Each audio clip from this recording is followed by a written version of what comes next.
of the enormous number of pre-Christian saviors who also died and were resurrected immediately puts the story in mythological territory by association. Early church figures such as Tertullian went to great lengths to break these associations, even claiming that the devil caused the similarities to occur, stating in the 2nd century, "The devil, whose business is to pervert the truth, mimics the exact circumstance of the divine sacraments. He baptizes his believers and promises forgiveness of sins. He celebrates the oblation of bread and brings in the symbol of the resurrection. Let us therefore acknowledge the craftiness of the devil, who copied certain things of those that be divine." What is truly sad, however, is that when we cease the idea that the stories from Christianity, Judaism, Islam, and all the others are literal history, and accept them for what they really are, which are purely allegorical expressions derived from many faiths, we see that all religions share a common thread, and it is this unifying imperative that needs to be recognized and appreciated. Religious belief has caused more fragmentation and conflict than any other ideology. Christianity alone has 34,000 different subgroups. The Bible is subject to interpretation. When you read it, you say, I think Jesus meant this. I think Job meant that. Oh no, he meant this. So you have the Lutheran, the Seventh-day Adventist, the Catholic, and a church divided is no church at all.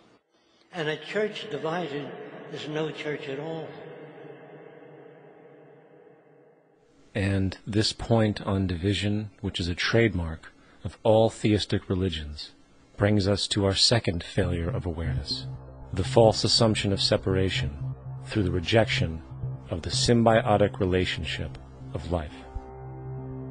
Apart from the understanding that all natural systems are emergent, where all notions of reality will be constantly developed, altered, and even eradicated, we must also understand that all systems are, in fact, invented fragments, merely for the sake of conversation.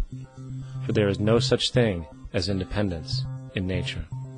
The whole of nature is a unified system of interdependent variables, each a cause and a reaction, existing only as a concentrated whole.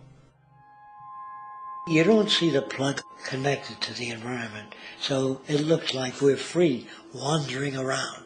Take the oxygen away, we all die immediately. Take plant life away, we die. And without the sun, all the plants die. So we are connected.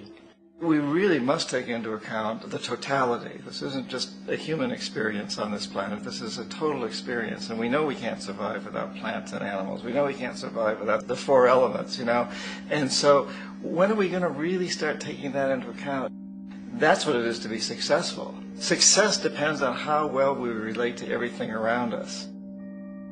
I'm very aware of the fact that my grandson cannot possibly hope to inherit a sustainable, peaceful, stable, socially just world unless every child today growing up in Ethiopia, in Indonesia, in Bolivia, in Palestine, in Israel also has that same expectation. You got to take care of the whole community or you're going to have serious problems. And now we have to see that the whole world is the community. And we must all take care of each other that way. And it's not just a community of human beings. It's a community of plants and animals and elements. And we really need to understand that. That's what's going to bring us joy, too, and pleasure. That's what's missing in our lives right now. We can call it spirituality, but the fact of the matter is joy comes from that bliss of connectedness.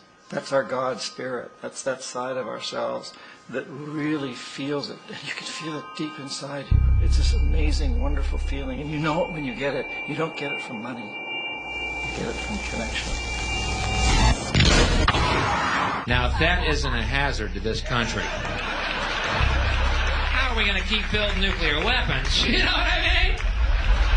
What's going to happen to the arms industry when we realize we're all one?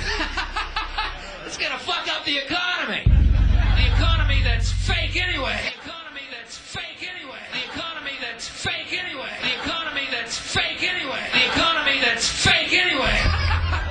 Which would be a real bummer. You can see why the government's cracking down on the idea of experiencing unconditional love.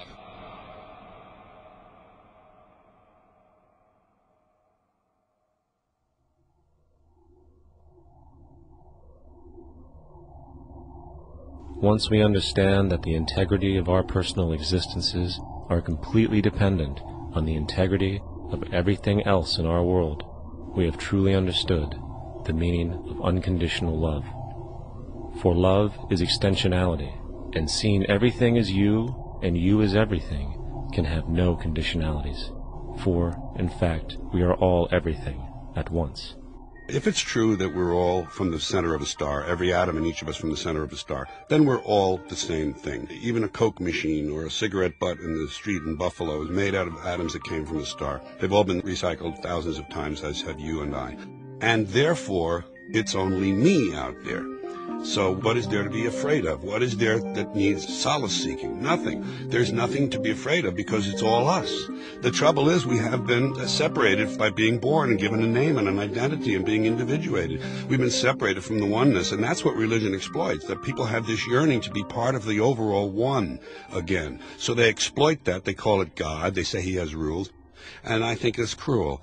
I think you can do it absent religion.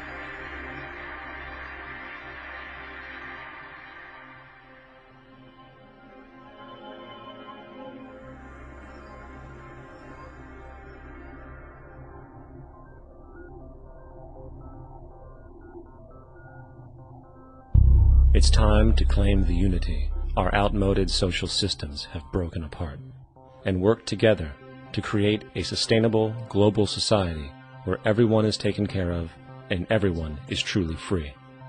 Your personal beliefs, whatever they may be, are meaningless when it comes to the necessities of life. Every human being is born naked, needing warmth, food, water, shelter. Everything else is auxiliary. Therefore, the most important issue at hand is the intelligent management of the Earth's resources. This can never be accomplished in a monetary system, for the pursuit of profit is the pursuit of self-interest, and therefore imbalance is inherent. Simultaneously, politicians are useless, for our true problems in life are technical, not political. Furthermore, ideologies that separate humanity, such as religion, need strong reflection in the community in regard to its value, purpose, and social relevancy. Hopefully, through time, religion will lose its materialism and basis in superstition and move into the useful field of philosophy.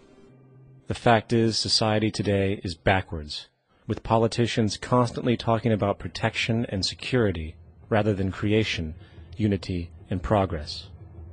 The U.S. alone now spends about $500 billion annually on defense. That is enough to send every high school senior in America to a four-year college.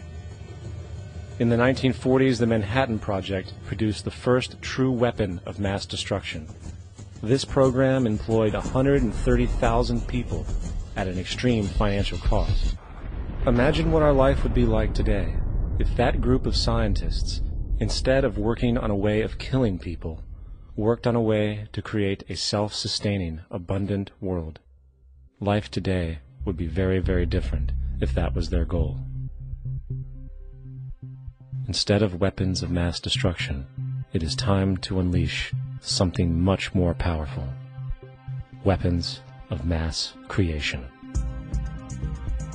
Our true divinity is in our ability to create, and armed with the understanding of the symbiotic connections of life, while being guided by the emergent nature of reality, there is nothing we cannot do or accomplish.